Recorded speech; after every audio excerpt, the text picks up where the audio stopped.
It is springtime. Look at this garden. What a variety of local plants, fruits and berries, nectar-producing flowers. It attracts a lot of different birds and insects.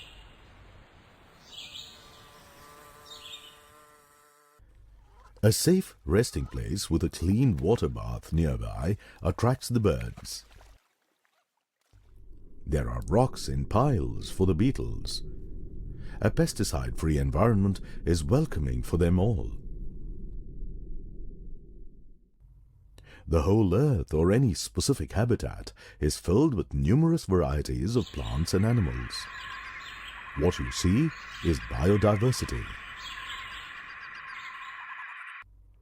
We know an ecosystem is formed by the interaction between living and non-living components. The term biodiversity refers to the diversity of biological species in a particular habitat, be it the whole earth, an ecosystem, or even your garden. An ecosystem is said to be rich when it has high biodiversity. The environmental factors, characteristics of a region determine the biodiversity of that region.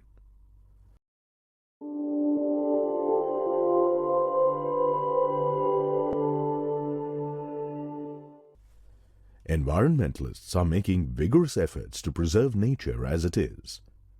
Biologists and scientists study the influence of environmental changes on the living world, or biodiversity, in depth.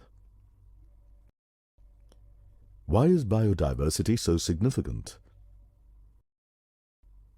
The living wealth of Earth is the product of hundreds of millions of years of evolutionary history.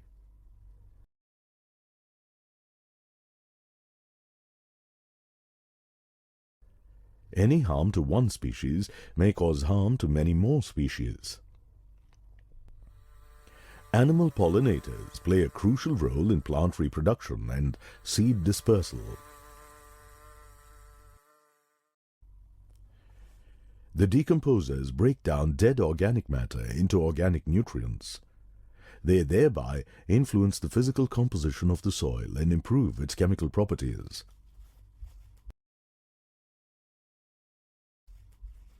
Plants and living organisms together maintain the balance of gases in the air, purify the air, and control the temperature.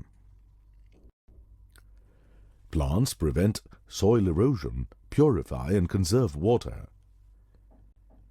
Forests are a source of many products of economic importance. Most medicines and antibiotics have or are based on natural ingredients derived from plants.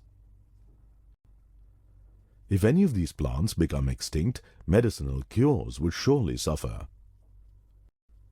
Humans depend on diverse animals and plants for food.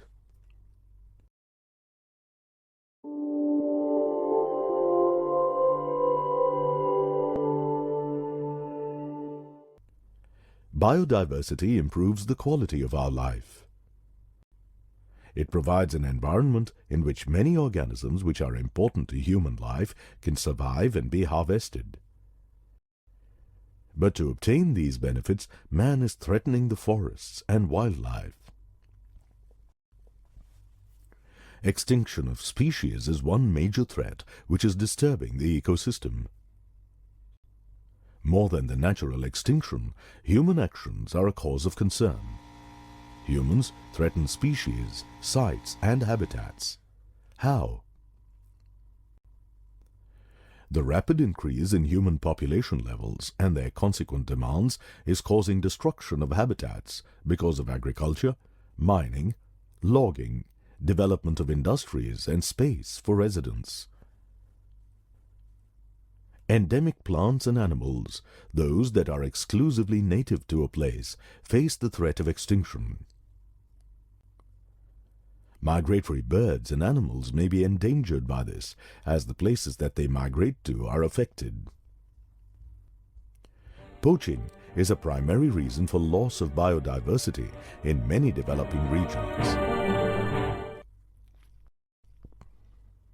A few examples of such endangered species are African elephants, Indian tigers, blue whales, and almost all species of marine turtles.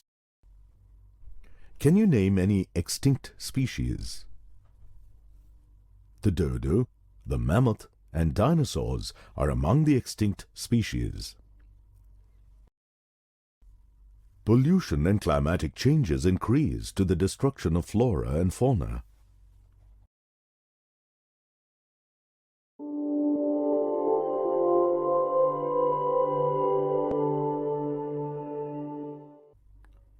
It is necessary to manage, sustain, and meet the needs of the biosphere, not only for the people of today, but also for future generations.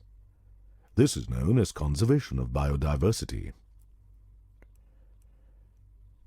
Governments and non-governmental organizations work tirelessly on restoring and protecting habitats. Species can be conserved in their natural habitat or even outside it. To conserve biodiversity within its natural habitat, certain natural areas are marked as protected sites. In many cases, minimal or no human intervention is allowed, and the organisms grow and prosper within their environment. You may have visited such protected sites. Can you think of any? Protected sites include nature reserves, national parks, wildlife sanctuaries and bird sanctuaries, reserved or protected forests, and village forests. Zoos, aquaria, and botanical gardens facilitate the protection and maintenance of endangered species of flora and fauna outside their natural habitats. Nature conservationists manage conservation programs to help to save endangered species. Natural areas and parks need active restoration with planned human efforts to improve them as habitats for native plants and animals. Suitable laws and policies of central governments help to manage natural resources.